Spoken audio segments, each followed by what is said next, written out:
नमस्कार मित्रांनो, साधी माणसे या मालिकेच्या आजच्या धमाकेदार भागामध्ये आपण बघणार आहोत लबाडी विरुद्ध सत्यागिरी वापरून सत्याने लबाड लांडग्याकडनं आपल्या बापाच्या कष्टाचे पैसे घेतले काढून. तर इथे आता मीरा सत्याला शोधण्यासाठी बाहेर आलेली असते, कारण तिला टेन्शन आलेलं असतं. सत्यजित दारू पिलेला असतो असं तिला वाटत असतं. पण आता ती लगेच बाहेर येतात सत्याला आवाज देऊ लागते, अहो कुठे आहात तुम्ही, कुठे आहात. त्याच वेळेस आता लगेच धूमकेतू बघते तर मस्त असं लायटिंग वगैरे असतं. तिथे छान टेबल खुर्च्या असतात, छान फुलांच्या पाकळ्याही असतात. त्याच वेळेस धूमकेतू आजूबाजूला बघू लागते. तेवढ्यात सत्य येतं. आता सत्य जणू खूप दारू प्यायलाय अशी ॲक्शन करतच आलेला असतो. जणू त्याला नीट उभी राहता येत नाही. तो झुलत झुलत येतो आणि धूमकेतूच्या अंगावरती आता गुलाबाच्या पाकळ्यांचा वर्षाव करू लागतो. आता मीरा मात्र भडकते, कारण सत्या खूप दारू प्यायलाय असं तिला वाटू लागतं. तेव्हा मीरा मनाशीच म्हणू लागते, अच्छा मी नको म्हणत असताना दारू पिलेत आणि आता हे सगळं सावरण्यासाठी माझ्यासाठी हे सगळं करताय काय, माझ्या अंगावरती गुलाबाच्या पाकळ्या काय फेकतायत, ही समधी नाटकं करतायत ना. आता बघाच मी काय करते ते, मला काहीतरी करावंच लागतंय असे आता मीराने मनाशीच ठरवलेलं असतं. त्याच वेळेस सत्य म्हणू लागतो, धूमकेतू हे बघ तुझ्यासाठी गुलाबाच्या पाकळ्या आणल्यात मी. त्याच वेळेस आता मीरा लगेच असे डोळे टाईट करते. आता मीरा ही जणू दारू पिऊन खूपच झिंगाट झाली की काय अशी ॲक्शन सुरू करते आणि लागते, सत्यजित तू इकडे, तू इकडे सत्यजित, मी तुला सगळीकडे शोधत होते, इकडून तिकडे तिकडून इकडे असे म्हणत आता मीरालाही जणू काही उभी राहता येत नाही, सारखी झुलत असते ती. त्यावर सत्याला तर धक्काच बसतो. सत्या पटकन आता ते पाकळ्यांचं ताट खाली ठेवतो. धूमकेतू धूमकेतू तू बरी आहेस ना. तेव्हा मीरा म्हणू लागते, हो मी अगदी भारी आहे, मला कुठे काय झालं आहे, काहीच नाही, मला फक्त आता असं झुलायचं आहे, असं फिरायचं आहे, असं नाचायचं आहे असे म्हणत आता सत्याचा हात पकडत मीरा लगेच गोल गोल फिरू लागते. त्याच वेळेस सत्य म्हणू लागतो, धूमकेतू अगं पडशील की तू, अगं काय झालंय धूमकेतू, धूमकेतू थांब बरं, मला सांग, इकडे बघ, माझ्याकडे बघ, डोळ्यात डोळे घाल. पण मात्र धूमकेतूला काही डोळ्यात डोळे घालून बघता येत नसतं, ती सारखी अशी डुलत असते ना. त्याच वेळेस सत्य म्हणू लागतो, धूमकेतू तू काही प्यायलीस का, काही प्यायलीस का तू. तेव्हा मीरा म्हणू लागते, हो मी ज्यूस प्यायले, रियाने खास ज्यूस बनवला होता आमच्यासाठी, लय मस्त होता. त्याच वेळेस आता टेबलवरती दारूची बॉटल असते. आता ती मोठी बॉटल मीरा हातात घेते, हा ज्यूस होता तो, मी पिते, अजून पिते. तेव्हा सत्या पटकन धूमकेतूच्या हातनं ती बॉटल हिसकावतो. धूमकेतू अजून नको पिऊ गो बाई, अगो बाई काय झालंय धूमकेतू तुला, धूमकेतू तू शांत बैस बरं, ये इकडे. तेव्हा मीरा म्हणू लागते, नाही आता मी शांत बसणार नाही, आता मी नाचणार आहे, अशा मस्त उड्या मारणार आहे असे म्हणत धूमकेतू पुन्हा गोलगोल फिरू लागते. सत्या लगेच आता धूमकेतूला पकडतो. धूमकेतू धूमकेतू. मीरा पटकन आता सत्याला ढकलवते आणि खुर्चीवरती बसवते. अगदी सत्याच्या जवळ येते, सत्याच्या गालावरनं हात फिरवते आणि म्हणू लागते, माझा धनी, माझा मालक. तेव्हा सत्य म्हणू लागतो, मालक मी. त्यावर मीरा म्हणू लागते, हो धूमकेतूचा तारा, माझ्या कुंकवाचा धनी, किती गोड दिसायलाय ना, अगदी असं धांदरलेलं कोकरू नसतं का तसं दिसायलंय, लय भारी असे म्हणत मीरा आता सत्याची दाढी ओढू लागते. काय मऊ दाढी आहे ना तुमची, वा वा वा, मला खूप आवडली. तेव्हा सत्य मला लागतो, धूमकेतू अगं दाढी तुटून जाईल की, किती ओढतेस तू, सोड धूमकेतू. तेव्हा मीरा म्हणू लागते, पप्पी घेऊ घेऊ. तेव्हा सत्य मला लागतो, नाही नाही नको नको. तेव्हा मीरा मला लागते, किती भारी दिसायले ना तुम्ही, एक नंबर भारी. त्याच वेळेस सत्य म्हणू लागतो, धूमकेतू तू बैस बरं इथे. आता सत्य पटकन उठतो आणि धूमकेतूला खुर्चीवरती बसवतो आणि म्हणू लागतो, हे बघ धूमकेतू, आता मी जे सांगायलोय ती नीट लक्षात ठेव. हे बघ दारू चांगली नसते ग धूमकेतू, अगं शराब से सेहत खराब होतीये धूमकेतू. तेव्हा मीरा म्हणू लागते, खरंच. त्यावर सत्य म्हणू लागतो, हो आणखीन शराब से लिव्हर खराब होता है, लिव्हर लिव्हर जाता है धूमकेतू. तेव्हा मीरा म्हणू लागते, हो अजून क्या क्या होता है शराब से. तेव्हा सत्य म्हणू लागतो, अजून शराब से माणूस ना बका बका ओकतो, नाहीतर बका बका सगळं बकून टाकतो, दुसरं काय बी होत नाही, असं होतंय धूमकेतू दारूमुळं. तेव्हा आता मीरा उठते आणि चुटकी वाजवत बोट करत सत्याला म्हणू लागते, हो मग हेच आम्ही समध्या बायका तुम्हाला सांगण्याचा प्रयत्न करत असतो. दारू चांगली नसते, पण तुम्हाला पटतं का बायकांचं? नाही ना. आता मी दारू प्यायले असं तुम्हाला वाटलं तेव्हा किती टेन्शन आलं. मग बायकांना किती टेन्शन येत असेल याचा विचार येतो का मनात? तेव्हा सत्यमूलक तू धूमकेतू, तुझी दारू उतरली की काय, का तू प्यायलीच नव्हती? तेव्हा मीरा म्हणू लागते, छे हो, मी कशाला दारू पिऊ, मी तर हे सगळं नाटक करत होते. कळलं ना तुम्हाला दारू पिल्यानंतर किती टेन्शन येतं ते? मग अहो एवढ्या वेळा सांगूनही तुम्ही दारू पिता, तुम्हाला काही पटत नाही? सत्या पटकन आता धूमकेतूच्या तोंडावरती बोट ठेवतो, तिला गप्प करतो आणि अगदी तिला असं आपल्या मिठीत घेतो आणि म्हणतो, धूमकेतू अगं जेव्हापासनं तू मला सांगितलंय ना दारू प्यायची नाही, तेव्हापासनं हा सत्या दारूला शिवला बी नाही. अगं आज बी या सत्याने दारूचा थेंब बी घेतला नाही धूमकेतू, कारण या सत्याला आता तुझी नशा चढली, तुझी झिंग लागली धूमकेतू. अगं तुझ्या प्रेमाची नशा चढली या सत्याला, त्यामुळे हा सत्या दारूला विसरलाय धूमकेतू. तेव्हा मीरा म्हणू लागते, खरंच? त्यावर सत्या म्हणू लागतो, हो धूमकेतू. आता मस्त दोघेही इथे कपल डान्स करू लागतात. मीरा आणि सत्या एकमेकांकडे बघत असतात, एकमेकांचा हात पकडून. आता समोर जे हार्टची अशी लाईटिंग केलेली असते ना, तिथे जातात आणि दोघेही आपापल्या हाताने असं हार्ट बनवतात आणि त्यातनं एकमेकांचा चेहरा बघू लागतात. तर आता एकमेकांच्या तोंडावरती पाकळ्या फेकत असतात. खूपच इथे दोघेही आनंदात असतात आणि एकमेकांच्या जणू प्रेमातच पडलेले असतात.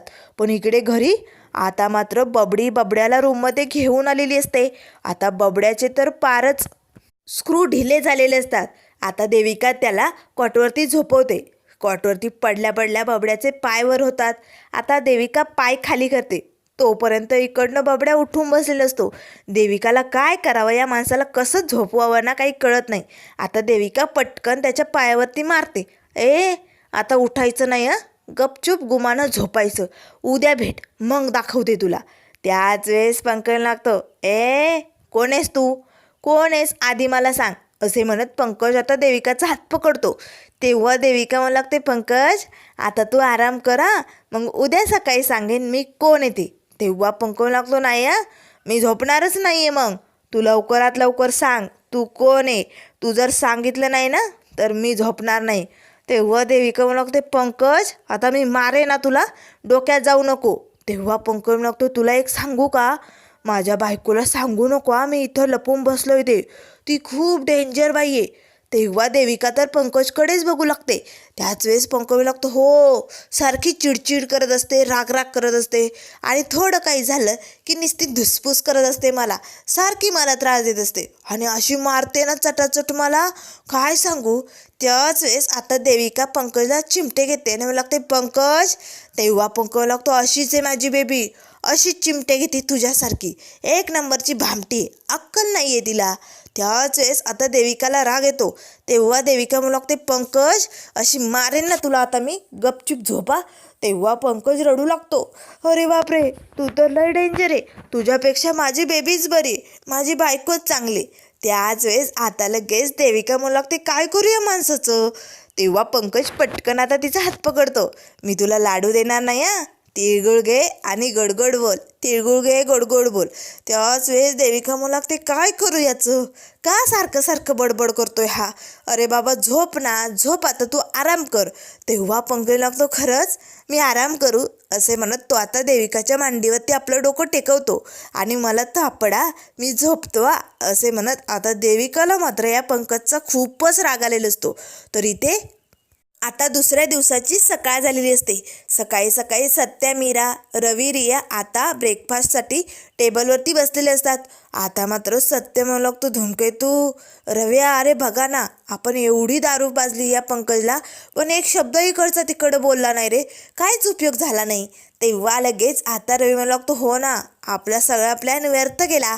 त्याच वेळेस मीरा म्हणू लागते, दारू पिऊन कुठलेही कामं पूर्ण होतात का, नाही ना, मुळात म्हणजे दारू पिणं चुकीचं आहे, पण तुम्हाला हे असले प्लॅन जमतातच कसे ना तेच कळत नाही. कशाला दारू पाजायची एवढी, दारू चांगली नसते हे किती वेळा सांगितलं आहे, पण आमच्या बायकांचं तुम्हाला पटेल तेव्हा ना.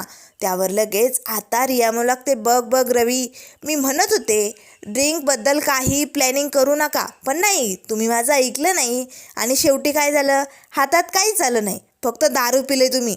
त्यावर लगेच आता रवी म्हणू लागतो, हो रिया, बरं जाऊ दे, दारूमुळे काही सक्सेसफुल होत नाही असं म्हणायचंय ना. मग तुम्ही तर ज्यूस पित होता, लिंबू सरबतच ना. मग तुम्ही काय काढलं देविकाकडनं, बोला ना. तेव्हा रवी म्हणू लागते, नाही म्हणजे आम्हालाही काही हाती लागलं नाही रे.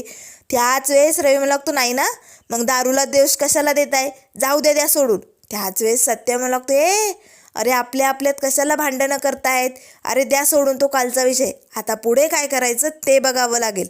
त्याच वेळेस आता लगेच पंकज आणि देविका आलेले असतात. आता मात्र या सगळ्यांचा आपल्याबद्दलच विषय चालू आहे. हे ऐकताच पंकज आणि देविका पटकन आता तिथे भिंतीआड लपतात. आता तेवढ्यात सत्याचं लक्ष त्या भामट्यांकडे गेलेलं असतं. सत्या पटकन धूमकेतूला खुणवतो, रवी रियाला खुणवतो, इकडे लपून ऐकतायत असं सांगू लागतो. त्याच वेळेस आता लगेच सत्या मुद्दामून ॲक्शन करत हसतच म्हणू लागतो, कसली भारी मज्जा आली ना बबड्याची, काय चढली होती दारू त्याला, अरे बापरे, कुठे आणि कशी बडबड करत होता त्याचं त्यालाच माहिती. तेव्हा रवी म्हणू लागतो, हो ना सत्य दादा, पंकज दादा लयच लवकर ठोय झाला, तुला काहीच बी आठवत नव्हतं, कुठे बी काय बी बोलायचा, कुणाला ओळखत बी नव्हता, लय मज्जा आली ना काल, खरंच मस्त एन्जॉय केलं ना आपण. त्याच वेळेस आता सत्या म्हणू लागतो, पण रव्या, अरे या बबड्याकडे एवढ्या डिग्री आहे, पण एका बाटलीत हा खलास होतो, काय खरं याचं. अरे मुळात म्हणजे ना दारू पिण्याच्या लायकीचाच नाही हा बबड्या, असे म्हणत सगळेजण हसू लागतात. त्याच वेळेस आता देविका म्हणू लागते, बघ बघ पंकज, अरे काल जे केलं ना त्यामुळे इज्जत गेली माझी, बघ सगळे हसतायत, आता काय करायचं. तेव्हा लगेच पंकज म्हणू लागतो, बेबी सॉरी ग, मला माफ कर, पण आता मी काय करू, आता गेलेली इज्जत परत थोडी मिळवता येते. तेव्हा लगेच देविका म्हणू लागते, मिळवायचीच. तेव्हा पंकज लागतो, गेलेली इज्जत परत मिळवता येत नाही बेबी, अगं म्हणतात ना, इज्जत ही मातीच्या भांड्यासारखी असते, एकदा का भांडं फुटलं की ते जोडता येत नाही, अशी गंमत असते ना, मग पुन्हा कशी मिळवायची. तेव्हा लगेच आता देविका म्हणू लागते, पंकज शटाप, आता काही बोलू नको, मी जे म्हणते ना ते कर, चल मी तुला सांगते. आता लगेच देविका पंकजच्या कानात काहीतरी सांगू लागते. तेव्हा पंकज लागतो, खरंच अशाने माझी इज्जत परत येईल. तेव्हा देविका म्हणू लागते, हो चल पटकन. आता पटकन देविका आणि पंकज येतात. त्याच वेळेस आता सत्य म्हणू लागतो, बबड्या आलास तू, अरे कॉफी वगैरे काही घ्यायची का. तेव्हा पंकज लागतो, नाही नकोय मला. त्याच वेळेस सत्य म्हणू लागतो, नकोच घेऊ हा बबड्या तू, कसं आहे ना, तू ना एक काम कर, लिंबू सरबत घे, म्हणजे कालचं जे हँगर झालेलं डोकं आहे ना, त्या डोक्यातनं सगळं काही निघून जाईल, सगळं विसरून जाशील तू. तेव्हा लगेच आता पंकज लागते, बाद झाला तो कालचा विषय, आजचं आज बघायचं आणि आजचं बोलायचं. आज मी काय करणार आहे तुम्हाला माहिती आहे, एक सॉलिड न्यूज आहे माझ्याकडे. तेव्हा रवी लागतो, पंकज दादा काय करणार आहे तू. त्यावर पंकज लागतो, आज मी स्पोर्ट कार घेणार आहे, स्पोर्ट कार खरेदी करणार आहे, बघितलं आहे की नाही धमाका. त्याच वेळेस देविका पटकन आपल्या मोबाईलमध्ये जे डायमंड वॉचचा फोटो असतो ना ते दाखवू लागते, बघा बघा डायमंड वॉच आहे, बघा 2 लाखांचं घड्याळ आहे, हे मी माझ्यासाठी घेणार आहे. तेव्हा पंकज लागतो, बेबी 2 लाखांचे, अगं पण. तेव्हा देविका म्हणू लागते, हो पंकज 2 लाख किंमत मी सांगितलं होतं ना तुला. त्याच वेळेस आता लगेच रवी लागतो, अरे बापरे एवढं महागडं. त्याच वेळेस रिया म्हणू लागते, वा वा गाईज मस्त, देविका तुझ्यासाठी डायमंड वॉच काय, पंकज दादासाठी स्पोर्ट कार काय, मस्त, खूप छान एन्जॉय चालू आहे. त्याच वेळेस देविका म्हणू लागते, बेबी चल आपण रूममध्ये जाऊया, आपल्याला अजून शॉपिंगची लिस्ट करायची. तेव्हा पंकज लागतो, अजून शॉपिंग, एवढी कशाला बेबी. पण आता देविका लगेच पंकजचा हात पकडते आणि ओढतच त्याला तिकडनं घेऊन जाते. त्याच वेळेस मीरा सत्याला चापट मारते आणि मला लागते, अहो हे दोघे ना बाबांचे कष्टाचे पैसे असेच उडून टाकतील, हे दोघे काही घेण्याआधी आपल्याला काहीतरी करावं लागेल. तेव्हा सत्या म्हणू लागतो, धूमकेतू असे कसे बापाचे कष्टाचे पैसे संपवतील, नाही नाही नाही, हा सत्या असलं काय बी होऊ देणार नाही. आता बघ हा सत्या त्याची सत्यागिरी दाखवून या दोघांकडनं कसे बापाचे पैसे काढून घेतो. त्याच वेळेस रवी म्हणू लागतो, पण सत्य दादा आता करायचं काय, मला तर काही सुचत नाही आहे. त्याच वेळेस सत्य म्हणू लागतो, रव्या मला एक सांग, आपल्याला जर एखादी न्यूज बनवायची असेल तर ती बनवता येईल की आपल्याला. तेव्हा लगेच रवी म्हणू लागतो, हो सत्यदादा मी बनवू शकतो की, न्यूज कशी बनवायची तो व्हिडिओ मला जमतो, एडिटिंग वगैरे करायचं आणि तो व्हिडिओ मी बनवून देईल तुला. त्याच वेळेस सत्य म्हणू लागतो, आणि त्यात एखादा फोटो घालू शकतो का आपण. तेव्हा रवी म्हणू लागतो, ऑफकोर्स सत्यदादा. त्याच वेळेस रिया म्हणू लागते, सत्यदादा अरे मला छान डबिंग करता येते, आवाज मी देईना न्यूजला, मस्त न्यूज बनवूया. त्याच वेळेस मीरा मला लागते, हो पण तुमच्या डोक्यात नेमकं काय चालू आहे, कसली न्यूज बनवायची?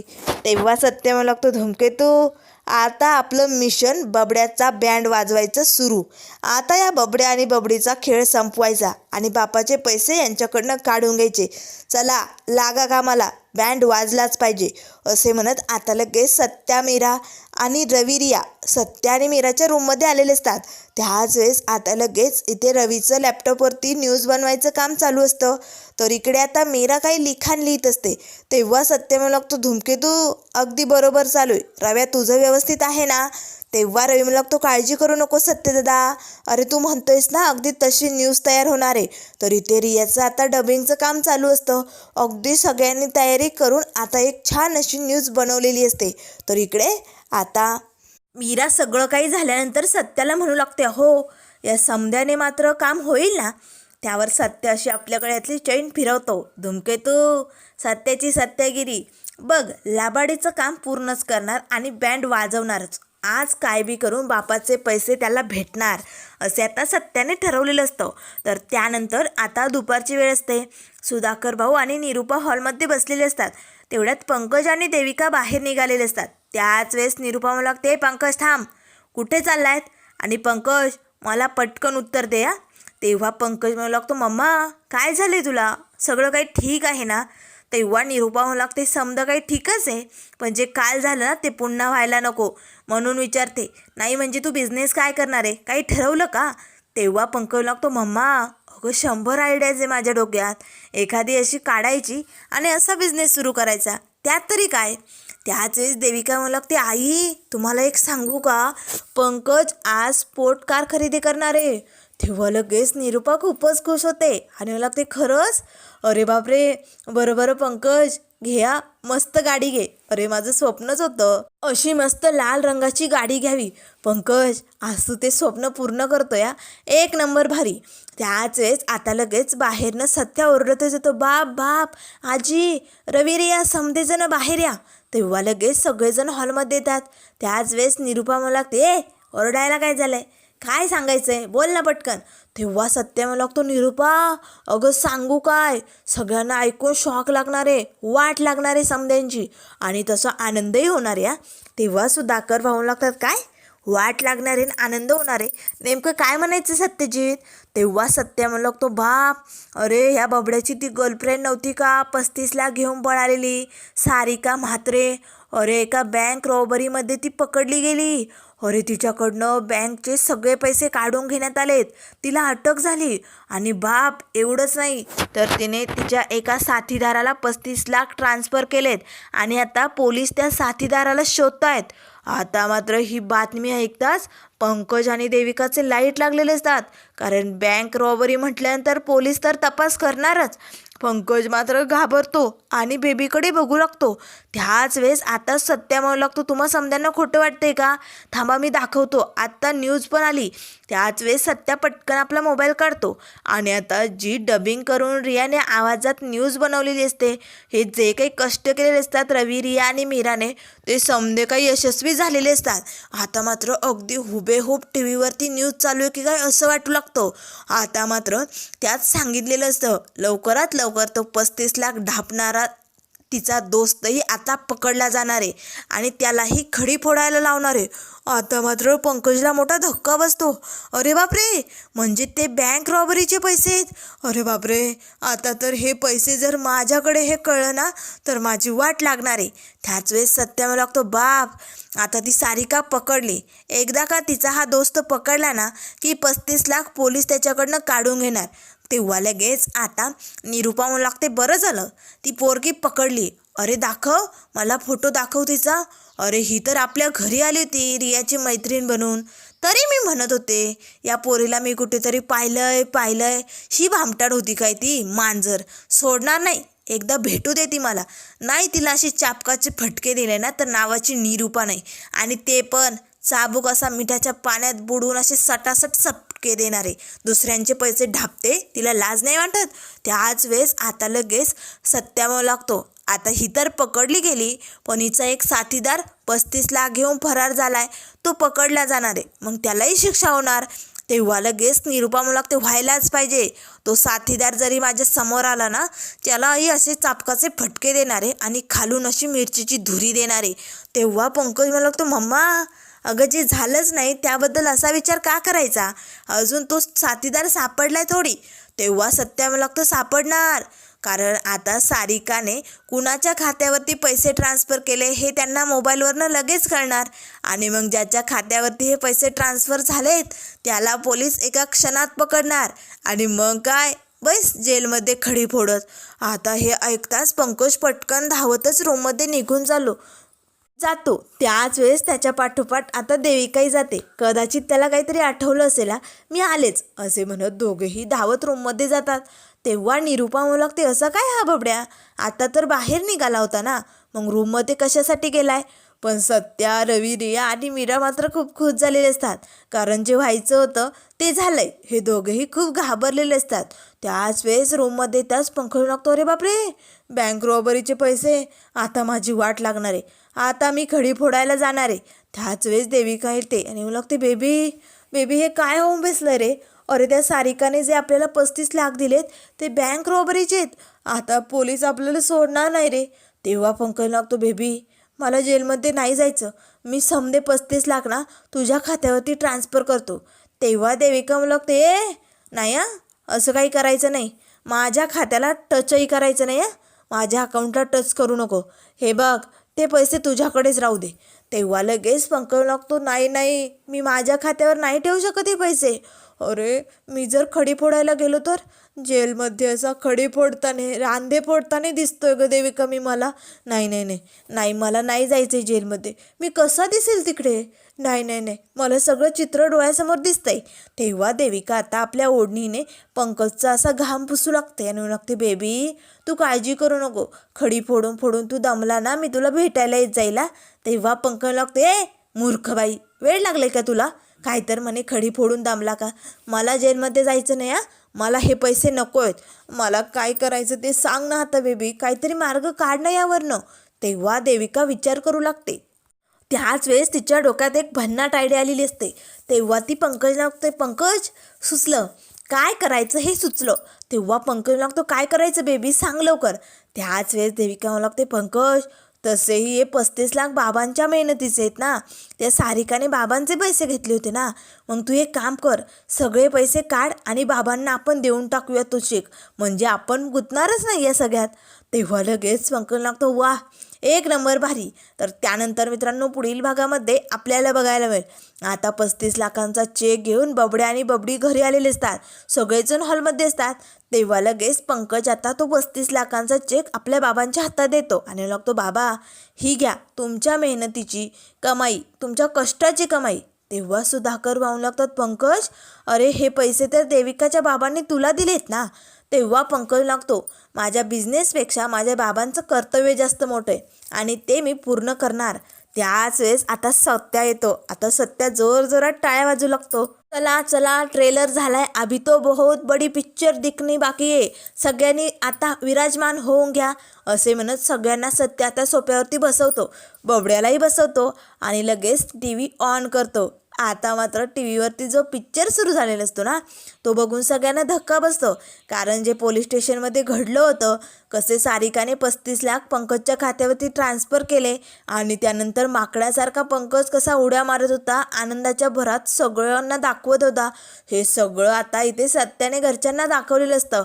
तेव्हा सत्य मला लागतं बघ बाब हा बबड्या हे जे तुला पैसे देतोय ना हे तुझ्या कष्टाचेच आहे आणि या बबड्याने ते स्वतः लाटण्याचा प्रयत्न केला, एवढ्या दिवस तुला फसूनही त्याचं मन भरलं नाही तरी तुझे पैसे ढापायचे होते आणि या बबडीने खोटं सांगितलं हो की पैसे माझ्या बापाकडनं आलेत, एक ढब्बूसुद्धा हिच्या बापाने हिला दिलेला नाही आहे. आता निरुपा मात्र या देविकाचा कसा बेत बघणार हे आपण लवकरच बघूया. तर मित्रांनो अशाच मालिकेंच्या अपडेट पाहण्यासाठी चॅनलला लाईक करा, सबस्क्राईब करा. व्हिडिओ पाहिल्याबद्दल धन्यवाद.